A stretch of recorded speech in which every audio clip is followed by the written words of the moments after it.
Law 7. Get others to do the work for you, but always take the credit. Judgment. Use the wisdom, knowledge, and legwork of other people to further your own cause. Not only will such assistance save you valuable time and energy, it will give you a godlike aura of efficiency and speed. In the end, your helpers will be forgotten, and you will be remembered. Never do yourself what others can do for you. Transgression and observance of the law.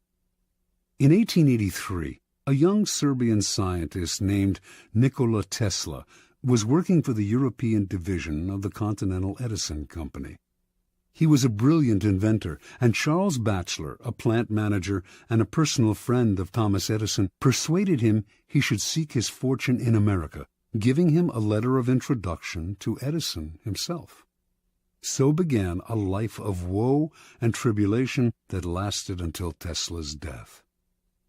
When Tesla met Edison in New York, the famous inventor hired him on the spot. Tesla worked 18-hour days, finding ways to improve the primitive Edison dynamos.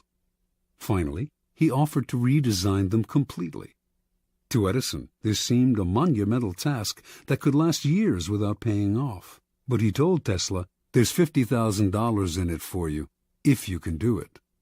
Tesla labored day and night on the project, and after only a year, he produced a greatly improved version of the dynamo, complete with automatic controls. He went to Edison to break the good news and receive his $50,000. Edison was pleased with the improvement, for which he and his company would take credit. But when it came to the issue of the money, he told the young Serb, "Tesla, you don't understand our American humor," and offered a small raise instead. Tesla's obsession was to create an alternating current system, AC, of electricity. Edison believed in the direct current system, DC, and not only refused to support Tesla's research, but later did all he could to sabotage him. Tesla turned to the great Pittsburgh magnate George Westinghouse, who had started his own electricity company.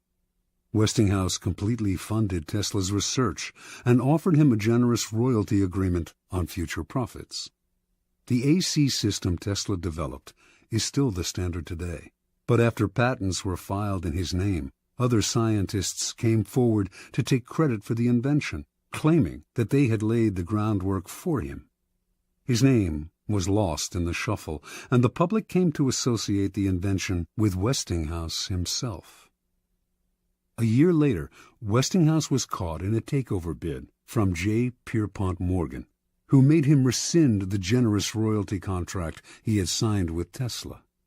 Westinghouse explained to the scientist that his company would not survive if it had to pay him his full royalties. He persuaded Tesla to accept a buyout of his patents for $216,000. A large sum, no doubt, but far less than the $12 million they were worth at the time. The financiers had divested Tesla of the riches, the patents, and essentially the credit for the greatest invention of his career. The name of Guglielmo Marconi is forever linked with the invention of radio. But few know that in producing his invention, he broadcast a signal across the English Channel in 1899.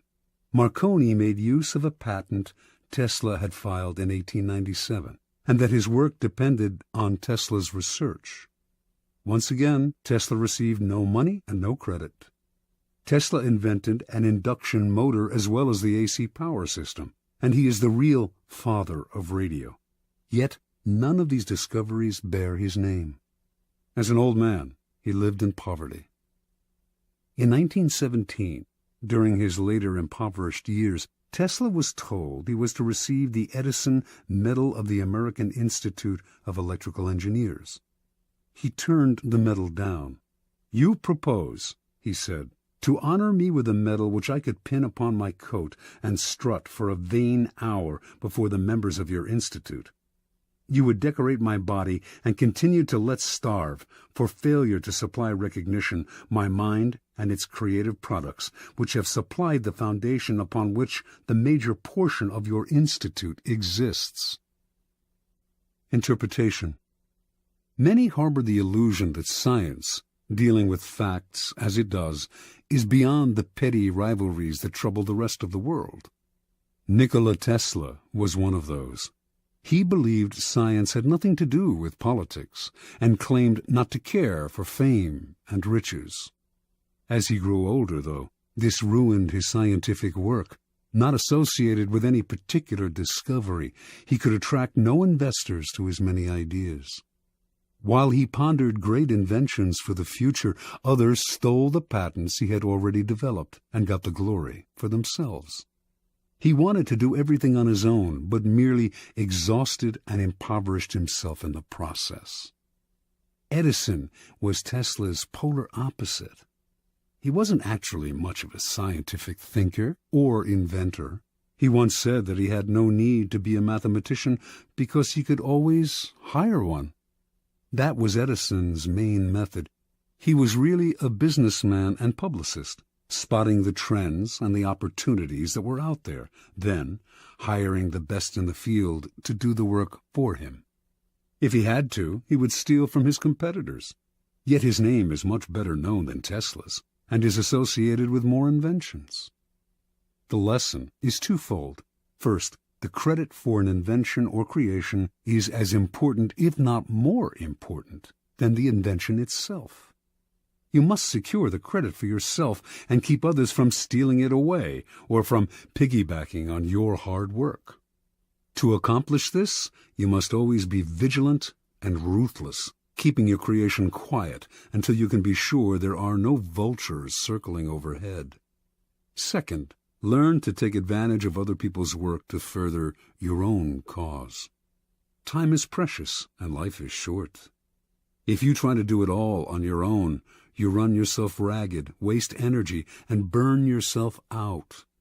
It is far better to conserve your forces, pounce on the work others have done, and find a way to make it your own. Keys to power. This is the essence of the law. Learn to get others to do the work for you, while you take the credit, and you appear to be of godlike strength and power. If you think it important to do all the work yourself, you will never get far, and you will suffer the fate of the Teslas of the world. Find people with the skills and creativity you lack. Either hire them while putting your own name on top of theirs, or find a way to take their work and make it your own. Their creativity thus becomes yours, and you seem a genius to the world.